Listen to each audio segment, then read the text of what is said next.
Ya, kami Partai Umat. Ya, kami adalah politik identitas. Presiden taruhnya seperti Bu Mega dulu, SBY tidak melibatkan diri dalam perpolitikan. Kemarin ada pembahasan tentang Ganjar Prabowo.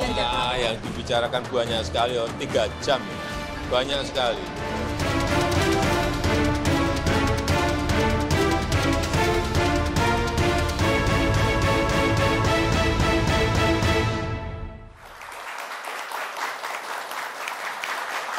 Ada 2 poin yang ingin kami fokuskan. Yang pertama soal uji netralitas dan tadi soal politik identitas. Sepertinya belum semuanya berbicara mengenai politik identitas. Boleh ke Bang Mardhani dulu sebelum ke Gus Romi. Ini sama-sama kiai besar ini berdua nih. Netralitas ya? Identitas. Oh, identitas. Secara umum begini, kita sangat bersyukur punya Pancasila.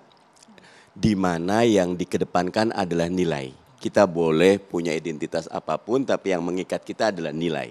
Nilai ketuhanan yang Maha Esa, nilai kemanusiaan yang adil dan beradab, nilai persatuan, nilai musyawarah, nilai keadilan sosial. Jadi monggo, Bataknya Batak, Mas Denny saya Betawi ya Betawi, Cinanya Cina, semua nggak kenapa. Karena itu tetapi kita diikat dengan persatuan Pancasilanya. Saya lebih ingin kita kontestasi karya dan gagasan. Nah ke depan nih misal nih, Anies apa sih visinya untuk menata perekonomian biar tumbuh 7%. Mas Ganjar apa sih penataan reformasi birokrasi. Bagaimana sih dengan Pak Prabowo misal SDA gimana kelolanya. Nah nilai-nilai di sana ada keadilannya, ada ketuhanannya, ada persatuannya, ada musyawarahnya ditonjolkan. Jadi identitasnya put aside lah. Itu udah hulu. Saya bisa cerita bagaimana Mas Anies ketika di Pilkada DKI, saya kebetulan nyun sewu sempat jadi ketua tim. Saya nggak ada urusan sama Pak Ahok ya, kita nggak amanya Pak Ahok. Tapi bahwa di bawah ada macam-macam dan perlu klarifikasi, monggo saja. Tetapi buat saya identitas kita justru memperkaya. Identitas kita itu harus saling menambah nilai. Di titik ini PKS punya prinsip island of integrity. Pulau integritas. Enggak masalah Anda identitas apa, rasnya apa, agama apa. Selama Anda punya integritas kita bisa bersatu membangun negeri.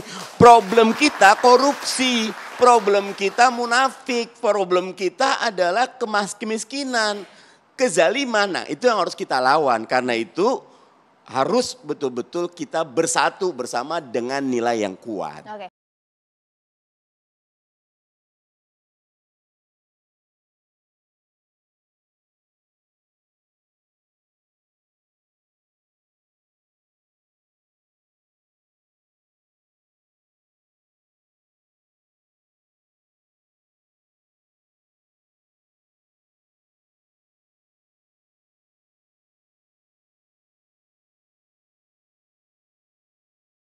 Mas Gitu. Eko, masih jadi makanan gak sih politik identitas ini di saat ini, Bang? Ya sebetulnya Media sosial? kalau semantik ya politik identitas tadi seperti sudah dijelaskan, nggak ada masalah.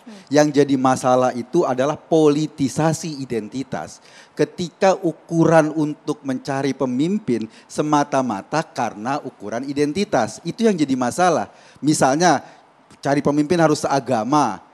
Itu adalah politisasi identitas. Karena apa? Karena kan demokrasi kita itu mendorong kita untuk memilih pemimpin yang punya kualifikasi bisa memimpin.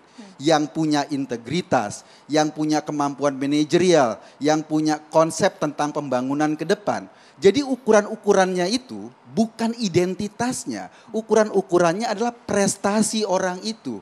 Rekam jejaknya, kemampuan memimpin. Ketika diturunkan hanya karena satu agama saya pilih dia. Itu menurunkan nilai demokrasi jadi nggak berkualitas. Itu problemnya. Apalagi kalau kemudian orang yang berbeda pilihan distempel dengan kafir, dengan orang sesat dan lain-lain. Dan itu terjadi. Bahayanya Pilkada Jakarta misalnya yang memainkan politik itu secara tidak langsung itu rembesannya sampai ke bawah terus loh.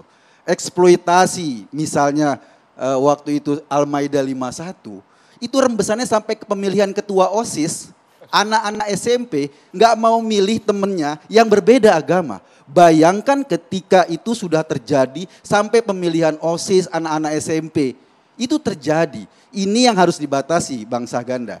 Jangan sampai ukuran-ukuran kita itu, dan ini kan kampanye ini baik pilkada maupun pilpres itu kan diakses oleh semua orang. Ketika ini dijadikan ukuran, lalu mereka menerapkan pada skup-skup terkecil, kita sudah memecah belah bangsa ini.